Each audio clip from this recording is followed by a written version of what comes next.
तो अभी जो हम लोग पढ़े, अभी एक चीज जो हम लोग जानेंगे रेजिस्टेंस। अब आ जाते हैं very very very important topic of your electricity, resistance के बारे में।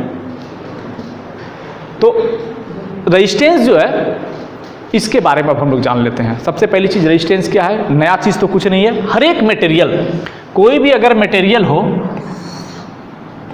एक मान लीजिए यही मेरा मटेरियल था, ठीक है, कुछ भी होगा, XYZ, gold, metal, gold, aluminium, silver, चांदी, लकड़ी, कुछ भी हो, इसका एक रेजिस्टेंस होगा, ठीक है। तो सबसे पहले रेजिस्टेंस हम बाद में जाते हैं, रेजिस्टेंस अभी हम पढ़े ही नहीं। रेजिस्टेंस के अलावा इसका क्या होगा, ये जो मटेरियल है,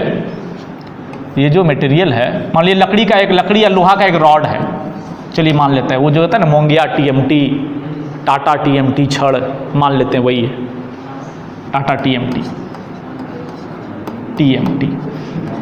अब इसमें अभी आप रेजिस्टेंस के बारे में नहीं जान रहे हैं, तो उसके अलावा और क्या क्या है ये बताइए। मास है, चलिए वेरी गुड, मास है, और क्या है, लेंथ है, नहीं है, लेंथ है, मास हो गया, लेंथ हो गया। तो इसके अलावा कुछ इसका जो ये है, चकूट होगा, गोल होगा, जैसा भी आकार होगा। एक इसको क्या बोलते हैं, ये वाला पोर्शन को, इसका ये वाला पोर्शन को क्या बोलते हैं, क्रॉस सेक्शनल एरिया, प्रतिच्छेदी क्षेत्रफल, ऐसे करके कोई शब्द सुने आप लोग, क्या बोलते हैं उसको पूरा हिंदी में, अनुप्रस्थ काट क्षेत्रफल। वाह, वेरी गुड, 40 बच्चे के लिए पूरा शुद्ध हिंदी बताया मुझे, बस ज़्यादा जोर से नहीं, खुश हो जाएगा, अगला दिन नहीं बताएगा। अनुप्रस्थ काट क्षेत्रफल, अंग्रेजी में बोलते हैं क्रॉस सेक्शनल एरिया, ठीक है, क्रॉस सेक्शनल एरिया यानी अनुप्रस्थ काट क्षेत्रफल। अनुप्रस्थ काट क्षेत्रफल का मतलब होता है किसी भी आकार का, चाहे गोलाकार हो, बेलनाकार हो, चकुटाकार हो, किसी भी आकार का, कि आप इस बेस का क्षेत्रफल निकाल लीजिए, उस हिसाब से पूरे, आप लोग मेंसुरेशन पढ़े होंगे ना, क्षेत्रमिति 8वां 9वां 10वां, तो किसी भी आकार का आयतन जो निकालते हैं, वो आयतन का फॉर्मूला क्या होता है,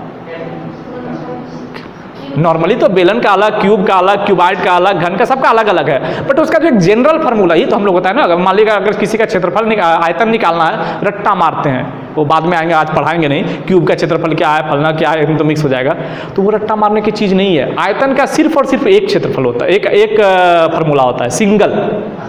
उसके बाद है कि आपको पहचान में आना चाहिए कि ये शेप क्या है, मतलब ये क्यूब है कि ये क्यूबाइड है, ये घनाभ है, ये घन है, क्या है, लेकिन फार्मूला एक होता है, सिंगल। अगर आपने एक फार्मूला याद रख लिया, आयतन बराबर अनुप्रस्थ काट क्षेत्रफल गुने ऊंचाई।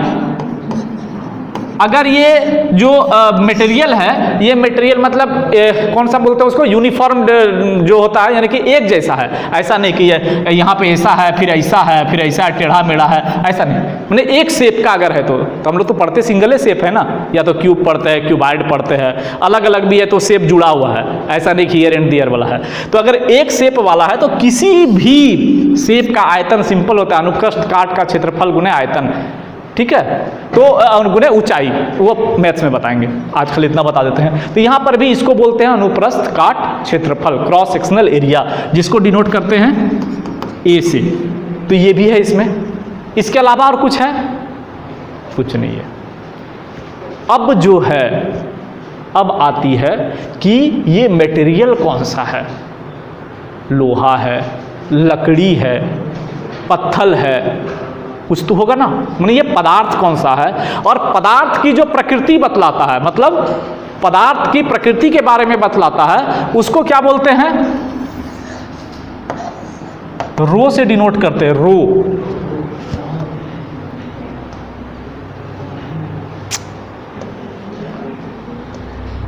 ये वाला लिस्ट कहीं पढ़े थे, आपके एनसीईआरटी में है, पढ़े थे। सिल्वर का रजिस्टिविटी रो होता है 1.60 इंटू 10 टू दी पावर, दिख नहीं रहा है, कुछ 30 या जो भी हो, इसमें पढ़ने में नहीं आ रहा है, तो बुक में देख लीजिएगा, इसमें जूम हो गया अधिक। तो ये जो है, चाहे आप इतना सा सिल्वर लीजिए या पूरा कुंटल भर सिल्वर लीजिए, पता है ये उतना ही रहेगा।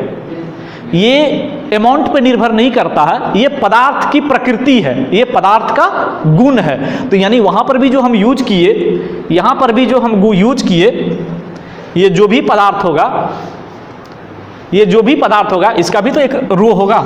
इसको क्या बोलते हैं? RO, रो। ठीक है, रेजिस्टिविटी, रेजिस्टेंस नहीं, प्रतिरोधकता। रेजिस्टेंस प्रतिरोध है और ये प्रतिरोधकता अलग चीज है। ठीक है, और कुछ है? नहीं है।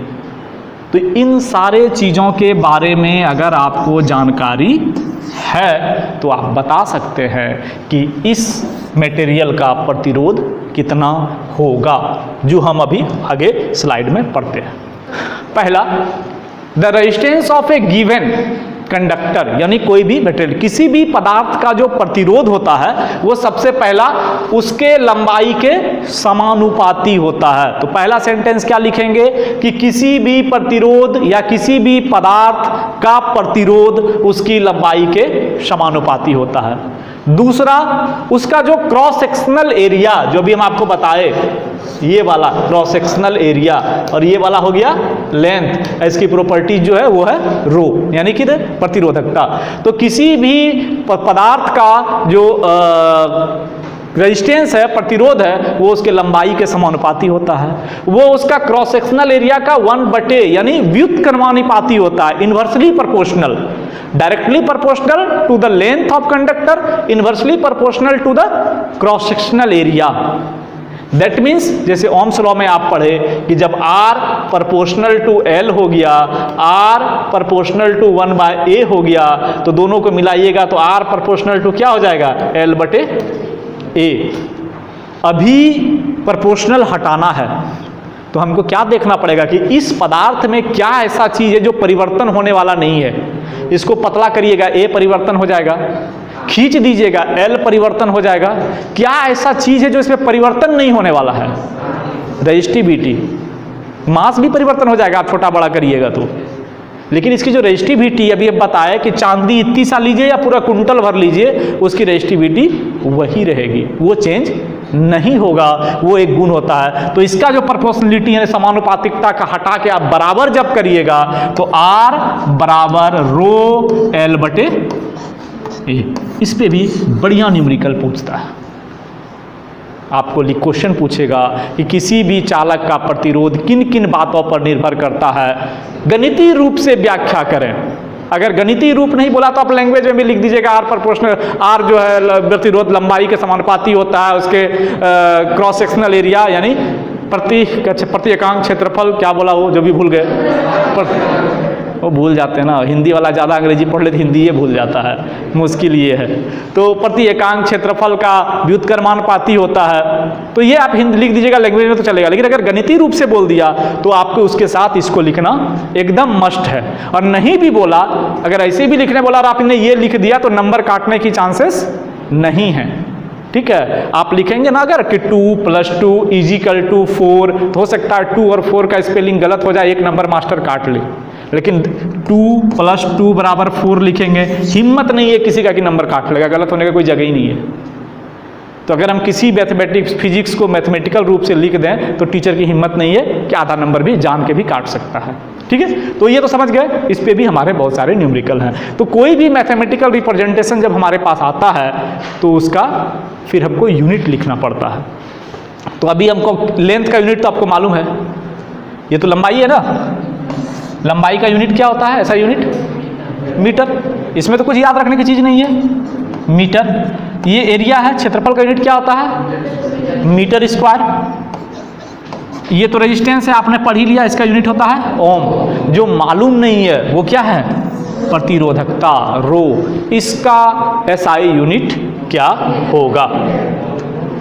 रट्टा मारने का चीज़ नहीं है, यार पता नहीं ओम मीटर होगा कि ओम मीटर -1 होगा, भूल गया, हम लोग को भी अपने जमाने लगता था। रट्टा मारना ही नहीं है, आपको रेजिस्टेंस तो नहीं भूल रहे ना, ये तो याद हो गया, R बराबर रो L/A। तो रो बराबर क्या हो जाएगा? R × A, R बराबर हो गया रो L/A। तो रो बराबर क्या हो जाएगा? R × A, यही होगा ना, छठा क्लास में आ जाओ यार, /L, यही तो होगा। कुछ तो किए नहीं, एक ही नियम, रो आर बराबर रो एल बाय, तो रो बराबर आर गुना ए बटे एल, एक ही नियम।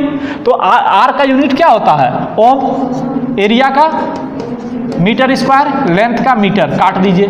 तो रो का क्या हो गया? ओम। हो गया, खत्म, 1 मार्क्स क्लियर आपका। रट्टा मारना ही नहीं है, साइंस मैथ्स ये सब चीज में रट्टा मारने की चीज ही नहीं है।